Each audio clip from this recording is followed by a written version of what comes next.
네, 안녕하세요. 장연구소의 장엘리입니다. 함께 또 진행을 도와줄 장유진 캐스터 자리해 주셨습니다. 어서 오세요.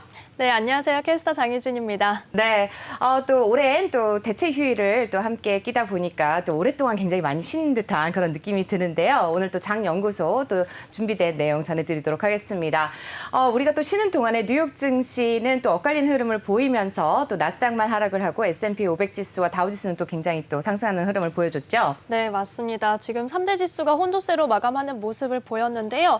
지금 맵으로 살펴보시면은 조금 종목별로 많이 그리고 섹터별로 엇갈리는 모습을 확인하실 수가 있습니다. 네, 말씀하신 것처럼 좀 엇갈리는 흐름을 보여줬는데 국제유가 또한 또 중국의 지표가 안 좋게 나온 것과 또 한 가지 또 아프가니스탄의 지정학적 리스크가 커지면서 또 수요 둔화 우려가 나오면서 또 하락하는 흐름을 보였습니다. 장중에 또 유럽 시간 이후에 또 하락을 하면서 65달러까지 떨어졌다가 미국 증시가 개장한 이후에 다시 67달러 선에서 마무리가 되기는 했습니다만 여전히 또 70달러 아래에서 흐르는 흐름을 보이고 있습니다. 함께 좀 자세히 살펴보도록 하죠. 네, 어떤 흐름을 보였는지 좀 섹터별로 먼저 살펴볼까요? 네, 바 차트를 통해서 먼저 살펴보도록 하겠습니다. 지금 살펴보시면 앞서 말씀해 주신 것처럼 유가가 큰 폭으로 떨어졌다가 조금의 낙폭을 회복하는 수준이었지 역시나 하락세를 기록을 했기 때문에 지금 네. 섹터별로 살펴보셔도 에너지 섹터가 가장 약한 모습을 보이는 것을 확인을 하실 수가 있습니다. 가장 큰 폭으로 조금 떨어지는 모습을 보였고요. 이어서 기초 소재와 그리고 소비 순환재까지 빨간불을 켜내고 있는 모습입니다.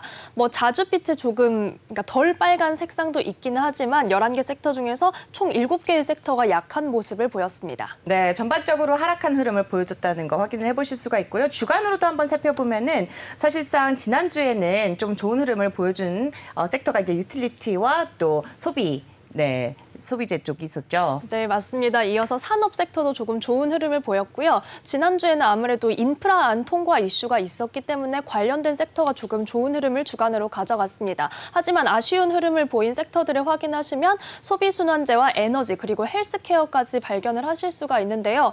에너지는 계속해서 유가와 함께 움직이는 모습을 보였습니다. 또한 소비순환재는 조금 테슬라의 흐름과 함께 움직이는 모습을 보였고요. 이어서 헬스케어는 지난주에 저희가 코로나19 백신 관련 기업들이 조금 주가가 크게 떨어지고 있다 이런 소식들을 연일 전해드렸던 기억이 납니다. 그래서 주간 흐름은 이렇게 가고 있다는 점을 함께 확인하실 수 있습니다. 네, 이번 한 주도 또 다양한 또 이슈들이 있습니다. FOMC 의사록 공개와 함께 또 오늘 제롬 파월 의장의 발언이 있다는 점 함께 참고하시면 좋을 것 같고요. 또 맵을 통해서 또 종목별로 함께 확인을 해보도록 하겠습니다. 종목별로 어떠한 흐름을 보였는지 함께 짚어주시죠. 네, 먼저 에너지 섹터 종목별로 확인하겠습니다. 말씀하신 것처럼 아프간 사태 그리고 중국의 경제 둔화 우려 속에서 유가가 하락했다라는 소식을 계속해서 전해드렸는데요. 오늘 아침까지 계속해서 아프가니스탄 관련 뉴스들이 나오고 있는데 탈레반이 대통령궁을 점거했다. 그리고 미국의 조 바이든 대통령이 포기한 국가에 미국의 희생이 들어갈 수 없다. 이런 발언들이 나오면서 사태가 계속해서 격화되는 모습을 보이고 있습니다. 이에 지금 에너지 섹터도 타격을 면치 못하는 모습인데요. 대장주인 엑슨모빌과 쉐브론은 1%대의 약세를 기록했습니다. 엑슨모빌 1%대 약세 속에 55달러 선의 거래를 마쳤습니다. 이어서 쉐브론도 함께 살펴보시면 쉐브론은 100달러 선에서 거래를 마쳤습니다. 네, 지금 중동 쪽에 또 이런 아프가니스탄 지정학적 리스크가 커지면서 에너지 관련주가 또 지금 하락세를 보이고 있다는 점까지 함께 확인을 좀 해보셨습니다. 그 밖에도 지금 굉장히 지금 빨간불, 저희가 입은 옷 색깔만큼이나 굉장히 빨간색을 띠고 있는 게 바로 테슬라가 아닌가 싶습니다. 앞서서 김기성 앵커가 또 짚어주신 것처럼 테슬라가 굉장히 또 4% 넘는 흐름을 보여줬는데요. 테슬라에는 어떤 이슈가 있었을까요? 네, 테슬라 우선 앞서 미국 도로교통안전국에서 테슬라 충돌 사고 관련해서 공식 조사를 개시한다라는 소식을 저희가 전해드렸습니다. 76만 대나 조사 대상에 달한다라는 정보도 함께 전달을 해드렸는데요. 이게 2018년 이후에 관련 사고와 화재가 11건이 확인됐다라는 소식을 앞서 계속해서 저희가 전달을 드렸습니다. 그런데 여기에 지금까지 누적된 사고 소식뿐만 아니라 간밤에 사고 소식이 한 건 더 추가되는 그런 그랬나요? 이슈도 있었습니다. 영국에 있는 한 대학교 주차장에서 자율주행 테슬라 차량이 추락하는 사고가 발생했습니다. 여기에 어린이 5명을 포함해서 총 6명이 부상하는 사고가 또 발생을 하면서 테슬라에 계속해서 악재가 조금 겹치는 모습을 보였는데요. 주가가 4%대나 탄력을 잃으면서 어제 거래 마치는 모습 보였습니다. 네, 테슬라의 흐름까지 한번 살펴보셨습니다. 테슬라에 이어서 우리가 또 살펴볼 종목 바로 애플이 되겠는데요. 우리 또 장유진 캐스터와 함께 MZ 세대가 되겠는데요. 지금 작년 한 해 동안 올해 마찬가지죠. 가장 많이 검색한 종목이 바로 애플이라고 하던데 맞나요? 맞습니다. 저희가 올해 IPO 신규 종목 중에서 로빈후드 소개해드렸던 거 기억하시죠? 네. 로빈후드가 정말 편리하게 주식 거래를 할 수 있는 모바일 앱이다라는 소식을 전해드렸는데 이 로빈후드에서 18세에서 35세 사이의 사용자가 가장 많이 검색한 종목이 애플이라고 합니다. 애플 뭐 이런 소식에 힘입어서 사실 다른 이슈가 있었음에도 불구하고 뭐 반독점 법안 관련 소식이나 특허 침해 소송 이슈가 있었는데도 불구하고 3거래일 연속 강세를 가져가고 있습니다. 지난주에는 4거래일 동안 약세를 기록하다가 다시 조금 반등하는 모습을 보이고 있는데요. 또 애플 지금 살펴보시면 1%대 탄력 받으면서 151달러 선에 거래를 마쳤습니다. 또한 다음 달 중으로 차세대 아이폰 시리즈를 공개할 예정이라는 점도 함께 전달드립니다. 네, 아무래도 이제 애플이 상승을 하면서 또 이제 전반적인 다우지수라든지 S&P 500을 끌고 가는 이제 지수의 상승 흐름을 가져가는 게 바로 애플이 아닐까 싶은데요.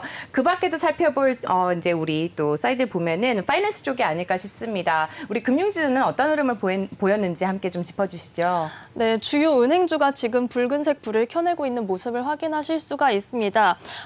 경제 지표가 조금 부진하다라는 소식에 미국 국채 수익률이 2%대 하락세를 보이는 모습을 보였습니다. 지난주에는 조금 상승세를 가져가다가 그 상승세가 많이 꺾인 모습인데요. 또한 뭐 이번 주 현지 시간으로는 내일이죠. 내일 밤에 FOMC 의사록 공개가 예정이 되어 있기 때문에 이 점에도 계속 주목을 하셔야 될 것 같습니다. 전문가들은 현재 테이퍼링에 대해서 뭐 9월에 테이퍼링을 발표하고 12월이나 내년 초에 시행을 할 것으로 예상하고 있다. 이런 의견이 지금 중론을 차지하고 있는데요. 은행주는 지금 주가의 추이를 살펴보시면 JP모건과 뱅크 오브 아메리카 소폭의 약세를 보였습니다. JP모건은 0.6%대 내림세 속에 158달러 선에 거래를 마쳤습니다. 이어서 뱅크 오브 아메리카 살펴보시면요. 0.82% 내림세 속에서 41달러 선에 거래를 마쳤습니다. 이어서 좀 더 크게 떨어진 시티그룹과 웰스파고도 살펴보겠습니다. 시티그룹은 1%대 약세 속에 72달러 선을 기록했습니다. 이어서 웰스파고는 거의 2% 가까운 약세를 기록했는데요. 49달러 선에 거래를 마쳤습니다. 네, 이렇게 해서 금융주까지 함께 살펴보셨습니다. 우리 또 끝으로 반도체주 관련주들 살펴보지 않을 수가 없을 것 같은데요. 반도체는 어떤 흐름을 보이는지 함께 좀 짚어볼까요? 네, 반도체 지금 종목별로 살펴보시면 이 색상에도 차이가 드러나듯이 조금 종목별로 엇갈리는 그런 모습을 네. 보였습니다. 전반적으로는 필라델피아 반도체 지수가 0.37% 정도 내림세, 소폭의 약세를 기록했다라는 소식 함께 전해드리면서요. 마이크론 테크놀로지 확인해 보겠습니다. 간밤에는 마이크론 테크놀로지 사실 강보합권의 흐름을 가져갔습니다. 강보합권이라고 하기도 힘들 정도죠. 사실 큰 차이가 없었는데 지난 금요일장에서는 마이크론 테크놀로지가 1% 정도 상승하는 흐름을 가져갔습니다. 지난주 내내 그 오더 필링 기간이 20주를 초과했다라는 소식과 함께 4%, 5% 이렇게 약세를 가져갔기 때문에 금요일에 1%대의 반등세를 가져갈 때 여기에 조금 시장이 주목하는 분위기였습니다. 마이크론 테크놀로지가 이 반등의 기세를 하루 이틀 더 이어갈 수 있다면 다시 올라설 수 있을 것이다 라면서 조금 주시를 하는 분위기였는데요. 그런 반등의 어떤 탄력을 사실 이어가지는 못했다라고 볼 수 있겠습니다. 마이크론 테크놀로지 간밤에 정규장에서 70달러 선에 거래를 마쳤습니다. 이어서 엔비디아도 살펴볼 텐데요.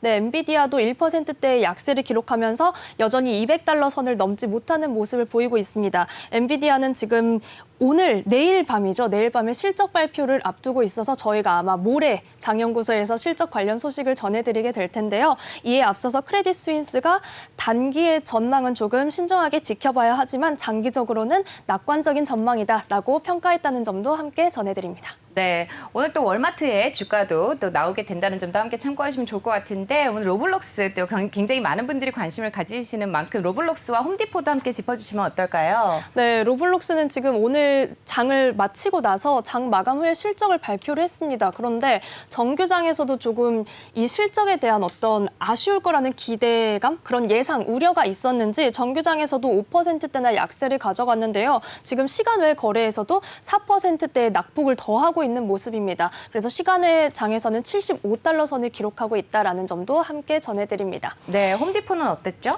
네, 홈디포는 지금 오늘 실적 발표를 앞두고 있습니다. 그래서 정확한 소식을 저희가 내일 전해드릴 수 있을 텐데요. 이 실적 발표를 앞두고 레이몬드 제임스에서 목표가를 상향했다라는 소식이 전해져 있습니다. 오늘 호실적을 발표하게 될지 이 점 지켜보셔야겠습니다.